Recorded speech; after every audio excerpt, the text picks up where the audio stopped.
Hey everyone, we're going to quickly walk through the Bluon for Business desktop site.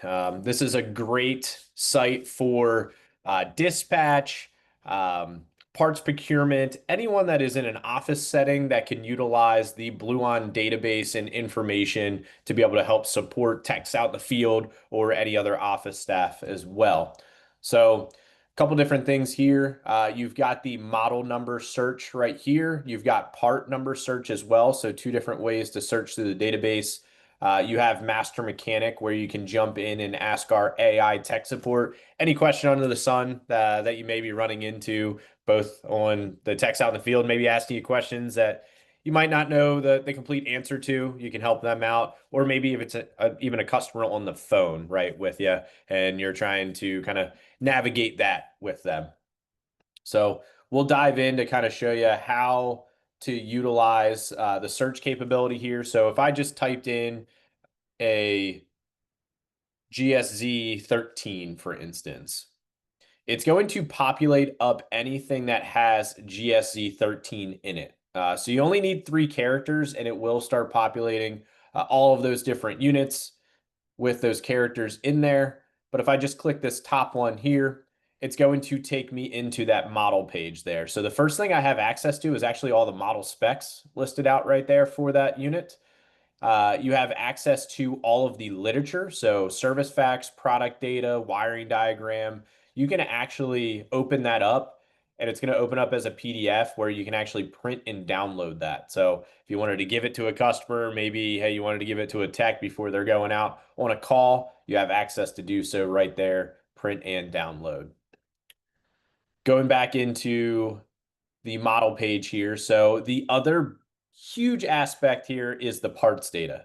So if there is anybody that is in parts procurement, is constantly looking up parts, searching who has it, what's the best price, availability, everything along those lines, this is an awesome database to help you out in real time when your techs are maybe asking for a part, sending in a request, or just looking, in general. So you've got all of the parts listed out here with all the OEM parts. We're talking down to the drain pan and bolts and everything along those lines. But jumping in, let's just say we need to replace a condenser motor. So it's going to show you that Goodman OEM part. It's also going to show you all the key specs for that part. And then jumping down below, you're going to see all of the known replacements.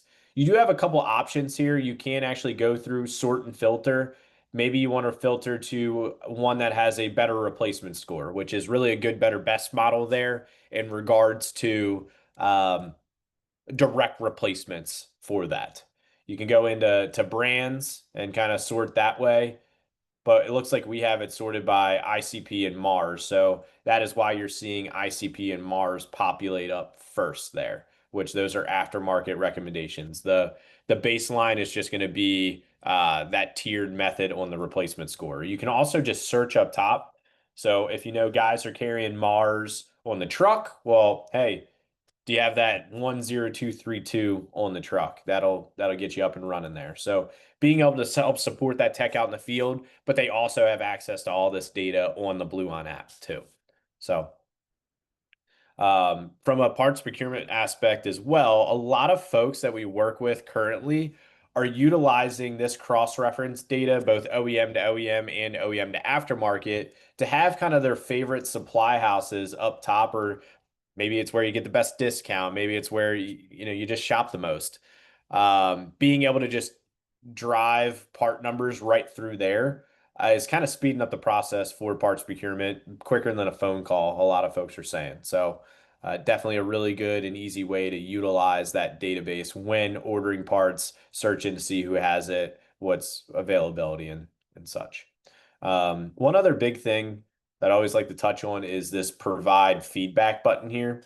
So you do have the opportunity to go and give us feedback on a certain model, a certain serial, part number, and you can upload attachments, whatever it may be. We're constantly adding to the database. So really highly recommend if you're not seeing something in there or you're running into something that maybe doesn't look right to you, or hey, you've got another replacement that you know that'll work, definitely send it over to us. Let us know through that feedback right there. Um, What you can also do straight from the model page for that specific unit is go in and get AI support. So I showed you guys Master Mechanic up top there and just kind of an open forum mode.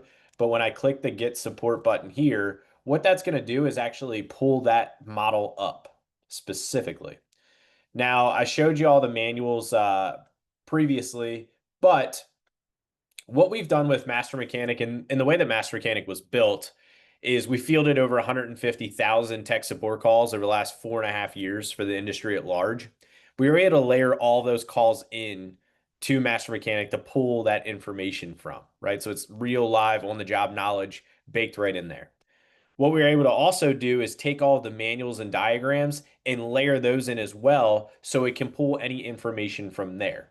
So I can actually go in a couple different ways, get started. I can go and say, hey, these are the most common issues for this piece of equipment. Maybe I am running into the fan motor not starting, right? Or it's blowing a fuse, right?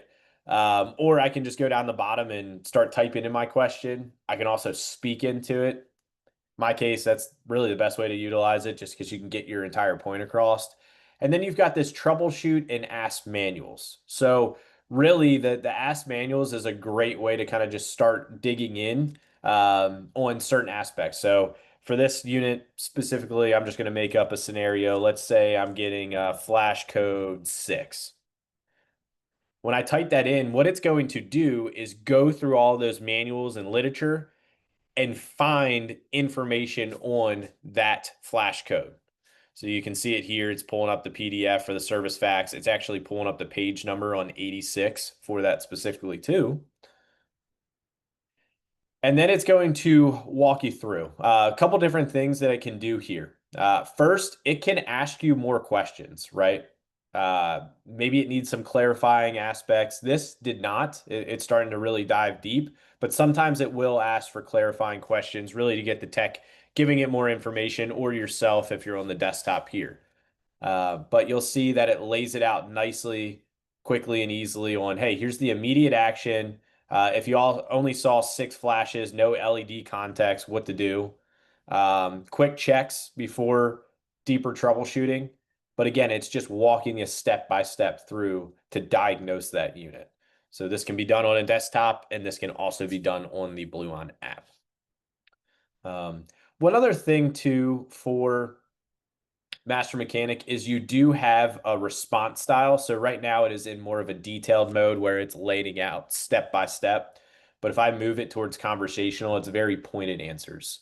So it says, tell me the exact LED pattern you see. I'm just going to say it's alert and the unit is running. So when I put that in, because I switched to conversational, it is going to switch the way that it responds back to be more kind of concise and clear, quick to the point. So you see how it kind of shortens it up there. So it talks about immediate actions, diagnosis, root cause. So that's how to utilize Master Mechanic in a couple different ways. And then lastly, we've got the job summary function. So all the techs out in the field, I'm sure they're having to write up a job summary. We have the opportunity that they can click on this and either do a customer summary or a technical summary. The customer summary, dumbed down, easy to understand, geared towards the customer. You've got the technical summary more for internal use. It will pull in certain aspects like if you're putting in fault codes, error codes, voltages, pressures, temperatures, whatever it may be, it'll pull all of that in. Whereas for the customer, that's not as prevalent for them. But if I just click on this customer summary here, it will create that summary. And it will start out with along the lines of we were called out to diagnose an alert on your GSE 13 heat pump and kind of walk them through it there. So it's a really good starting point. And anybody in the office, if they're needing to improve any of the job summaries that are out there, you can actually just go in here and ask Master Mechanic to do that. So many different opportunities, so many different things that you can ask Master Mechanic to be able to help support you day in and day out within your job and workflow. Lastly, we've got the dashboard. I won't dive too deep into that. What you can really see is just kind of all around usage of the team out in the field and how they're utilizing the platform. Some key insights in regards to what they're asking Master Mechanic as well. So having the opportunity there. And then you do have the team where you kind of have that admin capability. You can go and add and remove folks here, both on the tech side and on the office staff, and see those listed out. So just opportunities on the admin there, and get the settings that'll talk through all your billing and such. So that is it. That's all I got. Thank you all for joining in. Appreciate it.